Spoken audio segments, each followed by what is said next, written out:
If you own a boutique fitness studio and you're bleeding cash every month, if your classes are half empty but your expenses are maxed out, if you're working 70-hour weeks but still not sure if you'll make payroll next month, this episode is going to sting a little. Because today we're walking through exactly why 81% of fitness studios close in their first year and how we would rescue one before the lights go out. Before we dig in, hit subscribe. This isn't fitness advice. This isn't hustle porn. This is real operator work. And if you run a business, you need to hear this. Welcome to Operator Rescue, where we break down real businesses, real problems, and real fixes. I'm your host, and this is Notebook of a COO. Today's rescue is about a boutique fitness studio owner, we'll call him Jake, and his strength and conditioning studio. His name is changed, his situation is not. Jake was a college athlete, football, Division II, grinded his way through 4 years of two-a-days, injuries, and team workouts that left him stronger, sharper, and addicted to training. After college, he got a corporate job, hated it, felt like he was dying slowly in a cubicle. So he did what a lot of passionate people do. He bet on himself. He opened a boutique strength and conditioning studio, small group training, high intensity, community focused. Everything he loved about being on a team packaged into a business. At first, it felt like a dream. Friends signed up, former teammates joined, word of mouth started spreading. But then reality showed up. Rent ate up 30% of revenue. Payroll for 2 trainers took another 40%.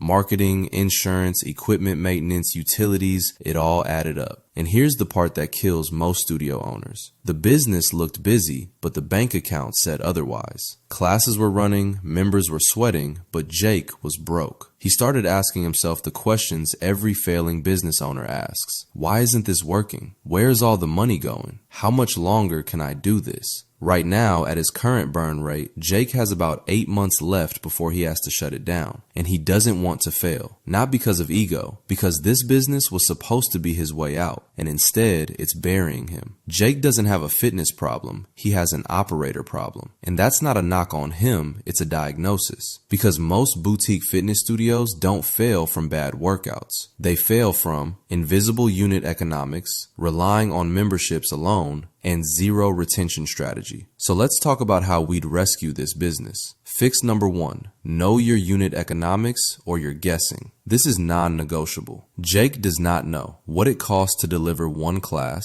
his cost per member per month, his break-even member count, which revenue streams are profitable and which are bleeding him dry. Rent, payroll, software, utilities, insurance. If you don't know your cost per member, you are operating blind, and blind operators go broke. We would sit down and build this out line by line. Not guesses, not feelings, actual numbers. Because once Jake knows what it costs to serve one member, what he must charge to be profitable, and how many members he needs to break even, he stops underpricing, he stops overextending, he starts making decisions like an operator, not a passion project. Profit isn't found in hustle, it's found in math. Fix number 2, stop relying on memberships alone. Diversify revenue. Right now, Jake's entire business model is monthly memberships. That's it. And when members churn, which they will, the whole thing shakes. We would immediately add drop-in class packs, casual users, travelers, people testing it out, small group personal training, premium pricing, higher margin, nutrition coaching add-on, low overhead, high perceived value, corporate wellness contracts, predictable B2B revenue. This does 3 things. Reduces dependency on recurring memberships, increases average revenue per member, creates multiple income streams that stabilize cash flow. If your business relies on one revenue model, you don't have a business. You have a single point of failure.